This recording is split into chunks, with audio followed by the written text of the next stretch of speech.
আসসালামু আলাইকুম। তোমাদের সবাইকে এই ভিডিওতে স্বাগতম।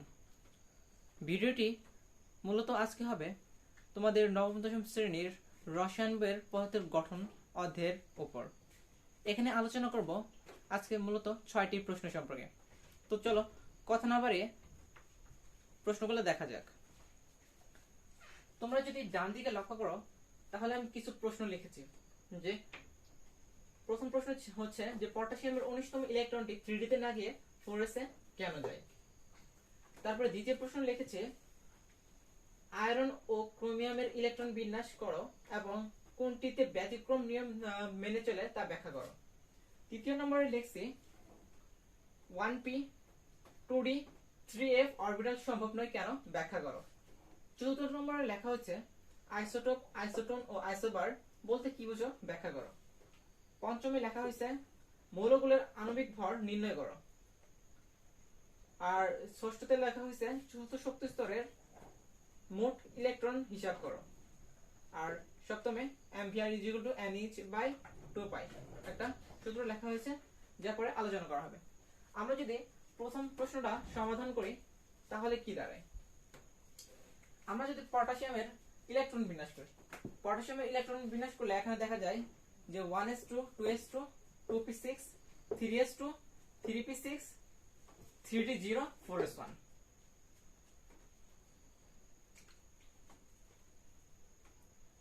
এখানে ইলেকট্রন 3d তে না গিয়ে 4s এ কেন গেল, প্রশ্ন হচ্ছে এটা।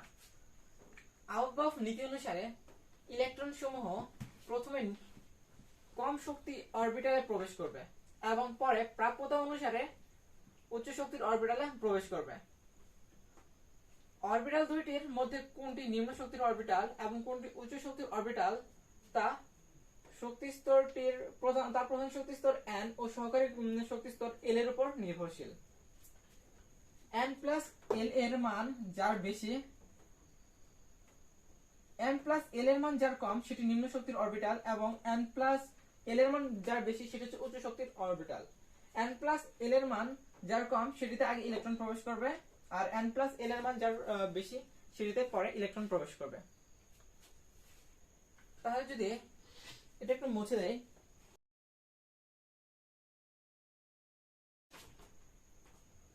এখন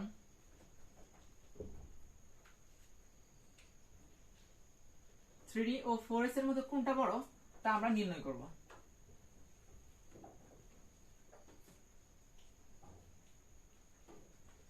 থ্রিডির ক্ষেত্রে n ইকুয়াল হচ্ছে 3 আর l ইকুয়াল হচ্ছে কত d। d আমরা জানি l এর মান কত হলে d অরবিটাল হয়, l এর মান 2 হলে d অরবিটাল হয়। আমরা এখানে জানি যে l ইকুয়াল টু 0 হলে s orbital, l equal to 1 হলে p orbital, l equal to 2 হলে d অরবিটাল আর l ইকুয়াল টু 3 হলে f অরবিটাল। সেজন্য l equal to n equal to 3 l equal to 2 আর n প্লাস l ইকুয়াল হচ্ছে 3 plus 2 equal to 5। অপরদিকে আমরা যদি 4s এর ক্ষেত্রে লক্ষ্য করি, 4s এর ক্ষেত্রে তাহলে আমরা কি দেখব যে n ইকুয়াল হচ্ছে 4 আর l ইকুয়াল হচ্ছে 0 কারণ s এর জন্য l এর মান 0 আর n প্লাস l ইকুয়াল হচ্ছে 4 প্লাস 0 ইকুয়াল টু 4। এই ক্ষেত্রে আমরা দেখতে পারতেছি যে 4s এর ক্ষেত্রে n প্লাস l এর মান কম। আর আউটবাফ নীতি অনুযায়ী নিম্ন শক্তি স্তর অরবিটালে প্রথম ইলেকট্রন প্রবেশ করবে, তাই তোমার এখানে ইলেকট্রন 3d তে না গিয়ে 4s এ প্রবেশ করছে। এটা ছিল প্রশ্ন যে পটাশিয়ামের 19তম ইলেকট্রনটি 3d তে না গিয়ে 4s এ কেন গেল। পটাশিয়ামের 19তম ইলেকট্রনটি 3d তে না গিয়ে 4s এ কেন গেল সেটা হচ্ছে যে 3d হচ্ছে 4s এর চাইতে উচ্চ শক্তির অরবিটাল আর আউটবাফ নীতি অনুসারে প্রথমে নিম্ন শক্তির অরবিটাল দ্বারা ইলেকট্রন দ্বারা অরবিটাল পূর্ণ হবে এবং ক্রমান্বয়ে উচ্চ শক্তির অরবিটালে প্রবেশ করবে। এইজন্য 3d অরবিটাল ইলেকট্রন প্রবেশ না করে 4s অরবিটালে ইলেকট্রন প্রবেশ করে। আশা করি তোমরা এটা বুঝতে পারছো। এখন যদি পরবর্তী প্রশ্নটা তোমরা একটু দেখো, তাহলে এখানে প্রশ্ন বলা হয়েছে যে আয়রন ও ক্রোমিয়ামের ইলেকট্রন বিন্যাস করো এবং কোনটি ব্যতিক্রম ইলেকট্রন বিন্যাস প্রকাশ করে তা ব্যাখ্যা করতে বলছে। আমরা জানি আয়রনের পারমাণবিক সংখ্যা হচ্ছে কত? 26। আর ক্রোমিয়ামের হচ্ছে 24। আমরা যদি ইলেকট্রন বিন্যাস করি, এটা হচ্ছে 2 নম্বর প্রশ্ন। 1s2 2s2 2p6 3s2 3p 3p6 3d 4s। তাহলে কত হচ্ছে এখানে? 10 18 20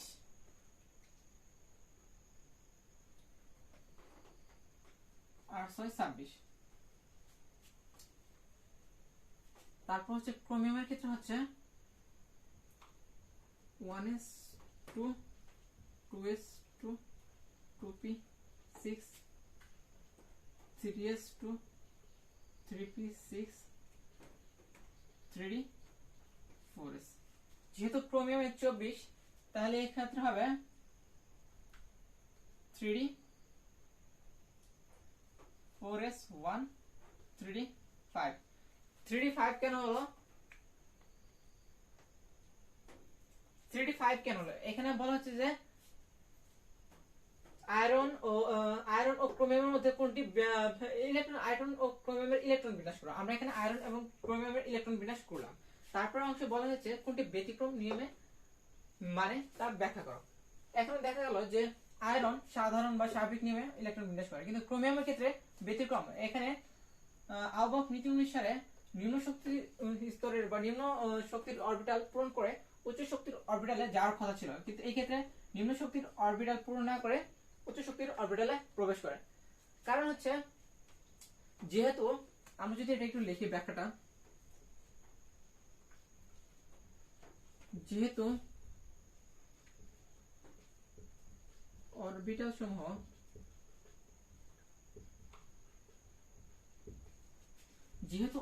সমূহ অর্ধপূর্ণ বা পূর্ণ অবস্থায় অধিক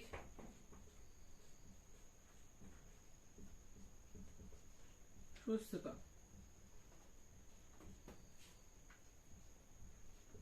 তাই ক্রোমিয়ামের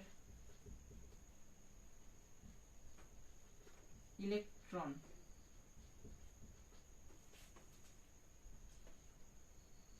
থ্রিডি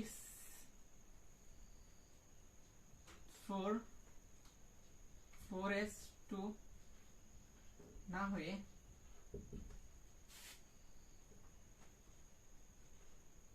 3d 5 4s1 হয়।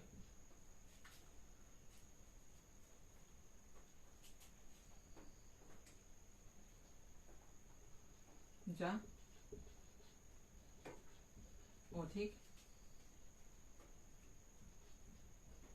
স্থিতিশীল।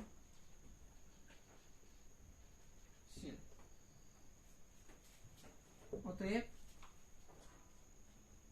আয়রন ও ক্রোমিয়ামের মধ্যে ক্রোমিয়াম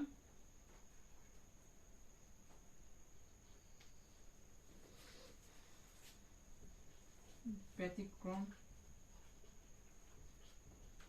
নিয়মে ইলেকট্রন প্রদর্শন করে। ব্যতিক্রম নিয়মে ইলেকট্রন বিন্যাস প্রদর্শন করে।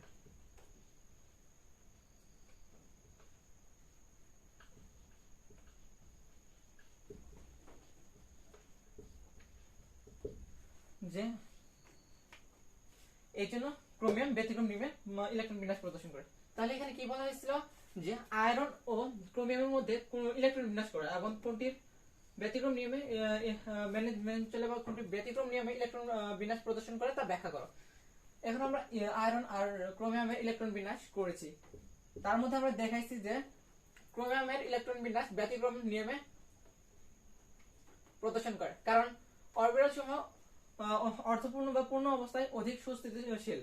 এই জন্য ক্রোমিয়ামের ইলেকট্রন বিন্যাসের ক্ষেত্রে 4s কে পূর্ণ না করে 3d অরবিটালে গেছে, যার জন্য 3d অর্থপূর্ণ হয়েছে, 4s অর্থপূর্ণ হয়েছে, যার জন্য এটি অধিক সুস্থিতিশীল। এটা ছিল এই প্রশ্ন। তোমরা চাইলে একটা স্ক্রিনশট নিয়ে রাখতে পারো।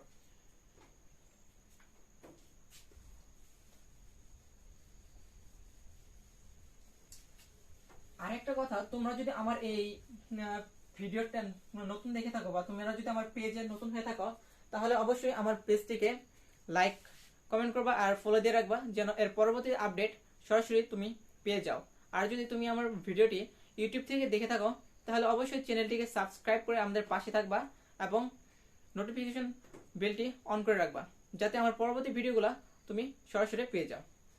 আচ্ছা চলো এখন তৃতীয় নম্বর প্রশ্নটা দেখি। তৃতীয় নম্বর প্রশ্নের মধ্যে বলা হয়েছে 1p 2d আর 3f অরবিটাল সম্ভব নয় কেন। আমরা যদি দেখি 1p অরবিটালের ক্ষেত্রে, 1p অরবিটালের ক্ষেত্রে প্রধান প্রধান প্রধান কোয়ান্টাম সংখ্যা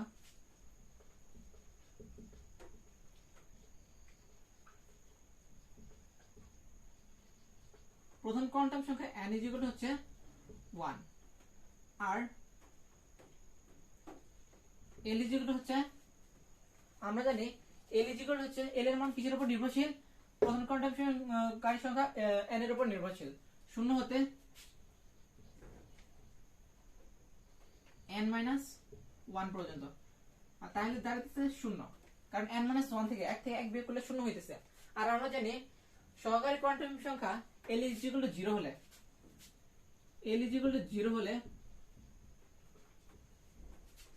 s অরবিটাল,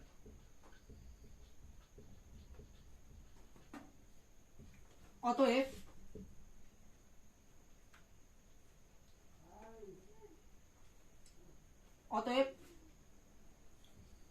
1p অতএব s l s অরবিটাল, অতএব 1s অরবিটাল সম্ভব।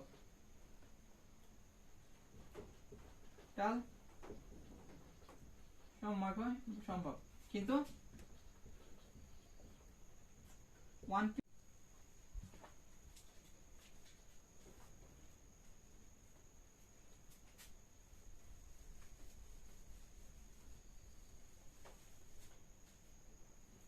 ক্ষেত্রে n হচ্ছে 2 আর l হচ্ছে 0 হতে n-1, তাহলে হচ্ছে 0 আর 1।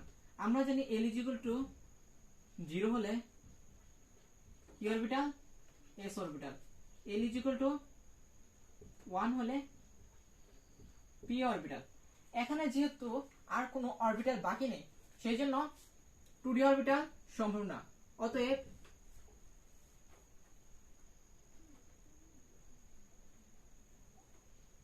দ্বিতীয় শক্তি স্তরের ক্ষেত্রে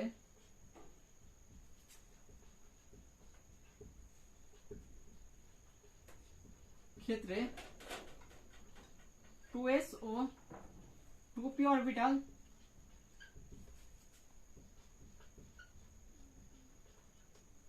সম্ভব, কিন্তু 2d অরবিটাল সম্ভব না। তোমরা কি বুঝতে পারছো আমি কি বলছি? অনুরূপ 3d, তোমরা 3d নিজেরা করবা, 3d না 3f, অনুরূপ 3f। আচ্ছা তোমরা চাইলে এটার একটা স্ক্রিনশট নিয়ে রাখতে পারো। আচ্ছা এটা মুছে দিলাম।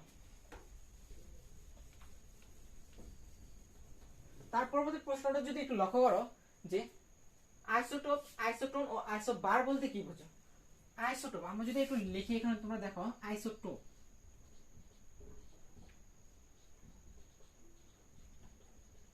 আইসোটোন আর আইসোবার।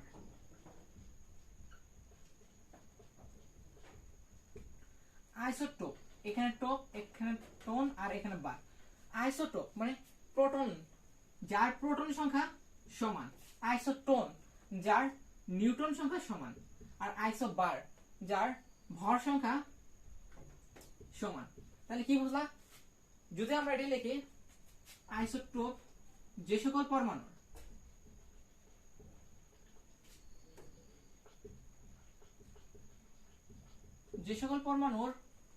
প্রোটন সংখ্যা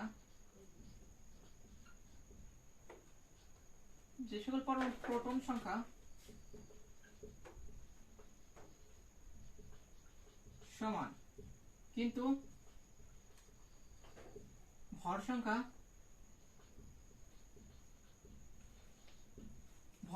ও নিউটন সংখ্যা ভিন্ন।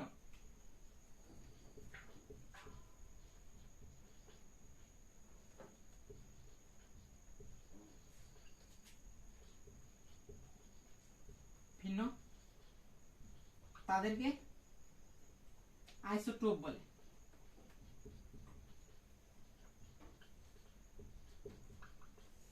তাদেরকে কি বলে? আইসোটোপ বলে। আমরা যদি দেখি তাহলে হচ্ছে যে সকল পরমাণুর প্রোটন সংখ্যা সমান কিন্তু ভর সংখ্যা ও নিউটন সংখ্যা ভিন্ন তাদেরকে আইসোটোপ বলে। অনুরূপভাবে আইসোটোন যে সকল পরমাণুর নিউটন সংখ্যা সমান, যে সকল পরমাণু কি নিউটন সংখ্যা, আইসোটোন নিউটন সংখ্যা সমান তাদেরকে নিউটন সংখ্যা সমান কিন্তু ভর সংখ্যা ও প্রোটন সংখ্যা ভিন্ন তাদেরকে বলা হয় আইসোটোন। আর আইসোবার যে সকল পরমাণুর ভর সংখ্যা সমান কিন্তু প্রোটন সংখ্যা ও নিউটন সংখ্যা ভিন্ন তাদেরকে আইসোবার বলা হয়। এই তিনটা ভালোভাবে পড়বা, এখান থেকে অনেক সময় এমসিকিউ চলে আসে। তো তোমরা তো এটা বুঝে গেলে যে আইসোটোপ, আইসোটোন আর আইসোবার কি। এটা যদি একটু মুছে দেয় তাহলে এর পরবর্তী প্রশ্ন হচ্ছে যে মৌলের আণবিক ভর নির্ণয়। কিভাবে একটা মৌলের আণবিক ভর নির্ণয় করে? এখন যদি লক্ষ্য করো H2SO4 এর আণবিক ভর নির্ণয় করো। এই ক্ষেত্রে এখানে আমরা হাইড্রোজেনের আণবিক ভর হচ্ছে 1 ইনটু দুইটা অণু থাকায় আমরা 2 দ্বারা গুণ করব এবং প্লাস সালফারের আণবিক ভর, সালফারের আণবিক ভর না, এগুলো হচ্ছে পারমাণবিক ভর। সালফারের পারমাণবিক ভর হচ্ছে কত? 32 আর প্লাস হচ্ছে অক্সিজেনের কত? পারমাণবিক ভর হচ্ছে 16 ইনটু 4টা অণু থাকায় 4 দ্বারা গুণ হবে। তাহলে 2 plus 32 plus 64 is equal to 98 98। তেমনি ভাবে যদি আমরা NH3 করি তাহলে হচ্ছে নাইট্রোজেনের 7 হলো 14 প্লাস 1 ইনটু 3 এখানে দাঁড়াতেছে 17।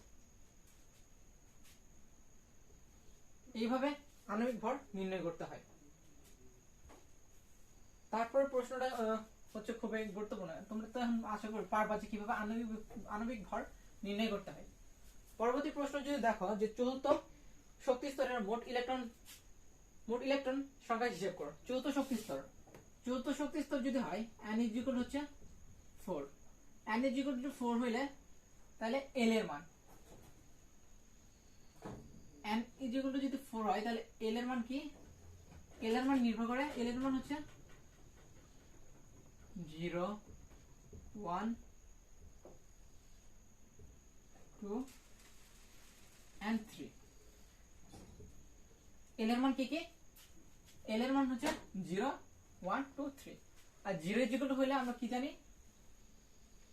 আমরা জানি 0 হলে s অরবিটাল, আর 1 হলে p অরবিটাল, আর 2 হলে d অরবিটাল, আর 3 হলে হচ্ছে f অরবিটাল।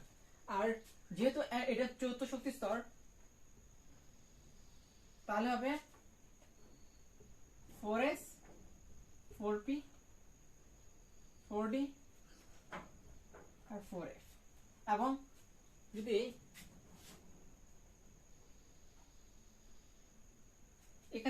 ইলেকট্রন ধারণ ক্ষমতা দেখি, তাহলে এর মধ্যে ইলেকট্রন ধারণ ক্ষমতা হচ্ছে 2s দুইটি। কিভাবে দুইটি? আমরা জানি প্রতিটি শক্তি স্তরে, প্রতিটি উপশক্তি স্তরে ইলেকট্রন ধারণ ক্ষমতা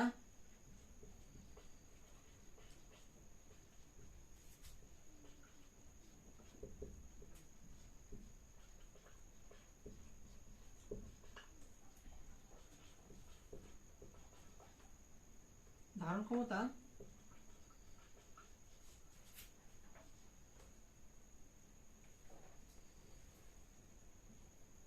2 into 12 plus 1, 2 into 12 plus 1, প্রতিটি উপশক্তি স্তরে ইলেকট্রন ধারণ ক্ষমতা হচ্ছে 2 into 12 plus 1। আমরা যদি এই ফর্মুলার ক্ষেত্রে বসাই, এস এর ক্ষেত্রে বসাই, তাহলে এখানে দাঁড়াইতেছে 2 into l হচ্ছে s তো 0, এর যদি 0 হয় প্লাস 1, তাহলে দাঁড়াইতেছে এখানে ক্যালকুলেশন করলে 2 into 0, 2 into 0 না 2 into 1, 2 into 1 হচ্ছে 2। তাহলে এখানে দুটি অরবিটাল। অনুরূপভাবে এখানে কতটি? 6টি অরবিটাল, এখানে 10টি অরবিটাল, আর এখানে 14টি অরবিটাল। আর মোট অরবিটাল হচ্ছে কত? 2 plus 6 plus 10 plus 14 equal to 32। যে 4f চতুর্থ শক্তি স্তরে মোট ইলেকট্রন ধারণ ক্ষমতা কত? চতুর্থ শক্তি স্তরে মোট ইলেকট্রন ধারণ ক্ষমতা হচ্ছে 32। আমরা যদি লিখি অরবিটালের প্রতীক,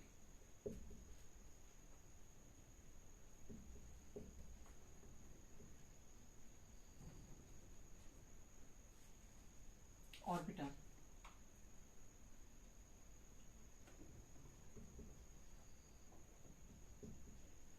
আর হচ্ছে ইলেকট্রন ধারণ ক্ষমতা, আর এটা হচ্ছে মোট ইলেকট্রন ধারণ ক্ষমতা। তাহলে হচ্ছে এরকম। আশা করি তোমরা এটা বুঝতে পারছো। তাও একবার আলোচনা করি। এখানে হচ্ছে প্রথম শক্তি স্তর n = 4, আর আমরা জানি n = 4 হলে l এর মান হবে 0 হতে n-1 পর্যন্ত। 0 হতে n-1 পর্যন্ত যদি l এর মান হয় তাহলে 0 1 2 3। আমরা জানি l = 0 হলে s অরবিটাল, l = 1 হলে p অরবিটাল, আর l = 2 হলে d অরবিটাল, 3 হলে f অরবিটাল। এভাবে 4s 4p 4d আর 4f। আমরা জানি s অরবিটাল ইলেকট্রন ধারণ ক্ষমতা হচ্ছে 2, আর উপশক্তি স্তরের ইলেকট্রন ধারণ ক্ষমতার সূত্র হচ্ছে 2 into 12 plus 1। এই ফর্মুলা যদি এখানে অ্যাপ্লাই করি তাহলে প্রত্যেকটা অরবিটালে ইলেকট্রন ধারণ ক্ষমতা আমরা পেয়ে যাই। আর মোট ইলেকট্রন ধারণ ক্ষমতা হচ্ছে, তাহলে যোগফল করলে আসছে 32। তাহলে 4f বা চতুর্থ শক্তি স্তরের মোট অরবিটাল ধারণ ক্ষমতা হচ্ছে 32।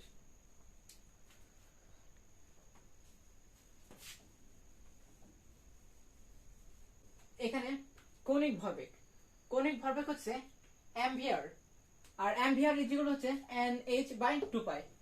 এখানে m হচ্ছে ঘূর্ণন সংখ্যা, আর h হচ্ছে প্লাঙ্কের ধ্রুবক, যার মান হচ্ছে 6.626 into 10⁻³ metre square kg per second.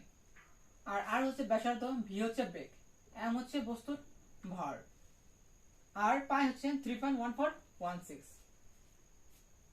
আশা করি তোমরা এই প্রশ্নগুলো ভালোভাবে বুঝতে পারছো।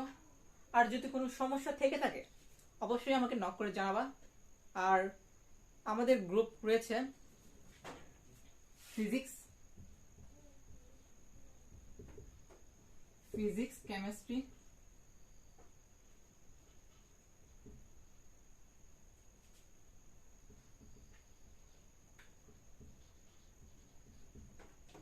Math, PCH education learning.